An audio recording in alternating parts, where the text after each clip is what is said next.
All right, well, welcome everyone to the Jack Morton Auditorium. My name is Sean Ade, and I am the director of the Institute for Public Diplomacy and Global Communication here at GW, and also a professor in the School of Media and Public Affairs. IPDGC, which gets easier to say every time I say it, and the School of Media and Public Affairs are co-sponsoring this event with the Global Women's Institute, which is really taking the lead on this whole 16 days of global activism against gender violence, which is a great program. I'm really happy to see GW participating in it. It's been a wonderful series of events, and we have a really interesting panel today talking about the use of social media and media in general for stopping domestic violence and gender-based violence in general.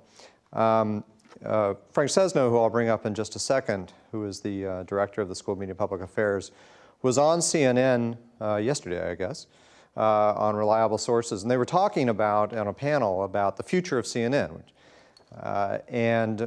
Frank had a lot of interesting things to say, but one of the things he was saying is that in order for CNN to get back on its footing, it needs to rediscover the art of storytelling, basically, of finding good stories and how to tell them well. That there's a lot of amazing stories out there, particularly now when people's healthcare is at stake, their retirement's at stake, their financial well-being, et cetera. And it's the telling of stories that I think is really important for new media, old media, and all of us in trying to understand gender-based violence and what to do about it.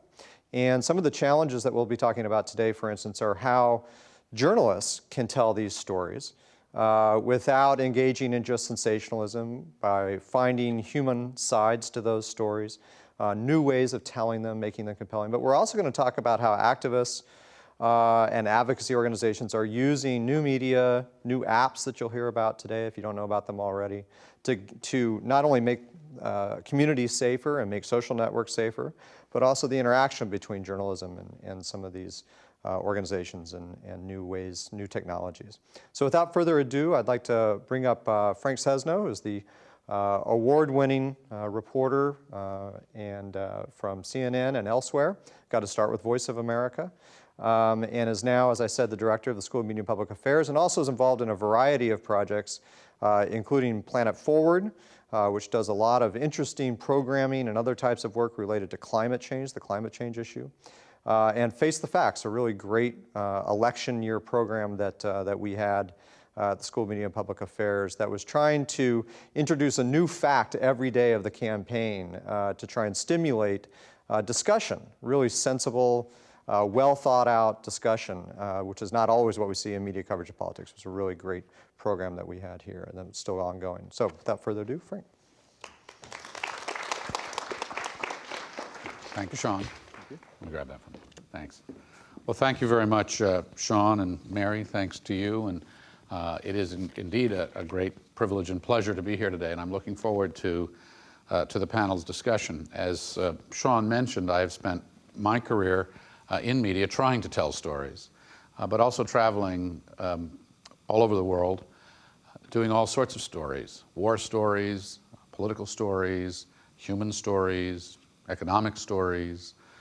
And again and again and again, the focus is on the noisiest thing in the story, that part of the story that goes boom. I see P.J. Crowley here. It's a problem that you suffered from at the State Department for years, standing behind the podium, because our natural inclination, our human inclination, is to focus on those things that go boom, and there are a lot of them.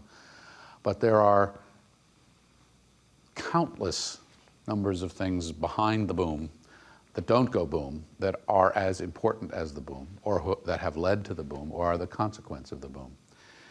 Around the world, we see in conflict that women often are disproportionately the victims of conflict, and they are disproportionately absent from peace negotiations and from governments after a conflict.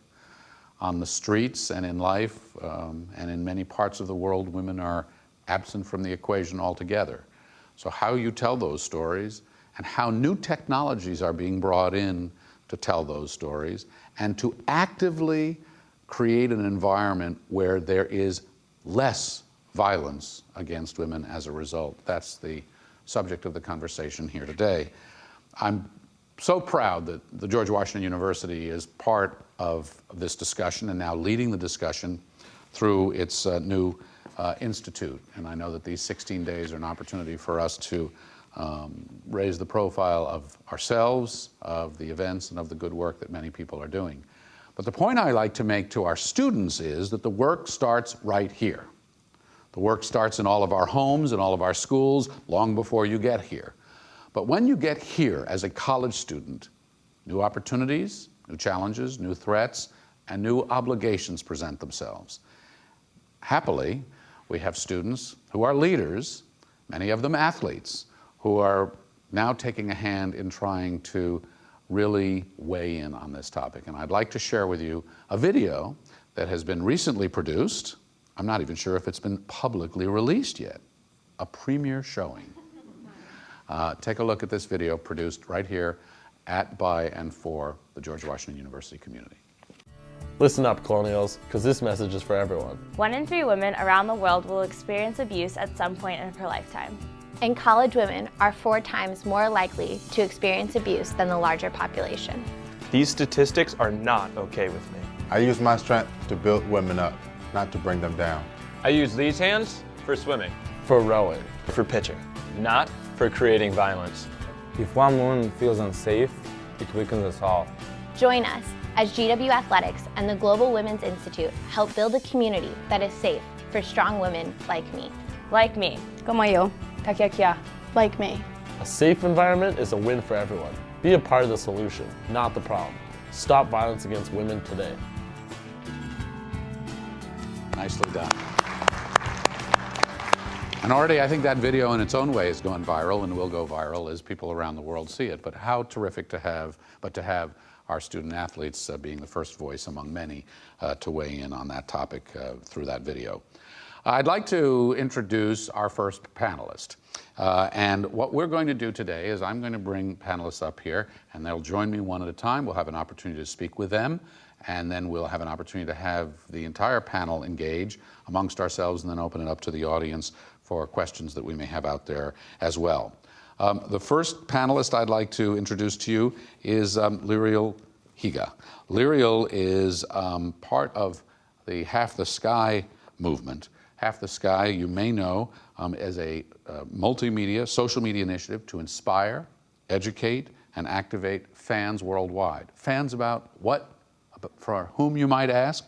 Well, perhaps you have had an opportunity to read or hear about Nick Kristof and Cheryl Woodun's book, Half the Sky, Turning Oppression into Opportunity for Women Worldwide. It also was a PBS documentary. I had the great opportunity and fortune to interview Cheryl and Nick as part of their book tour when I was fortunate enough to be sitting in for Diane Rehm on the Diane Rehm Show some time ago. So this is a book that I have read, and I've talked to the authors, and I'm really looking forward to the conversation here. The point of the discussion really is the latter part of the title, Turning Oppression into Opportunity for Women Worldwide. And it brings Cheryl and Nick's great passion for women around the globe to the fore and in sharp focus. The PBS documentary of the same name also aired, and as with good PBS documentaries these days, you could see it on television, you could see it on your mobile device, you could see it online through your laptop or your desktop. It's a multimedia experience, and indeed they are trying to do that as well to increase awareness and to increase participation through a genuine worldwide community. Liriel is a Princeton University graduate with a degree from the Woodrow Wilson School, and she also has been a reporter herself at Congressional Quarterly. We'll bring Liriel up in a minute, but first, take a look at a little clip and a little bit about Half the Sky.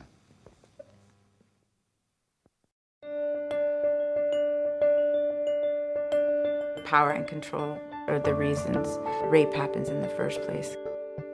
At least 1 in every 3 women have been beaten, coerced into sex, or otherwise abused in their lifetime. Domestic violence, child marriages, acid attacks, rape. Violence against women is regrettably a global epidemic. But even in the toughest places, there are extraordinary women who are in the forefront of trying to bring about positive change. Domestic violence rates and sexual predation in post-conflict countries like Sierra Leone are among the worst. Culture be the discouragement. We want to see a Sierra Leone where women and girls are empowered to equally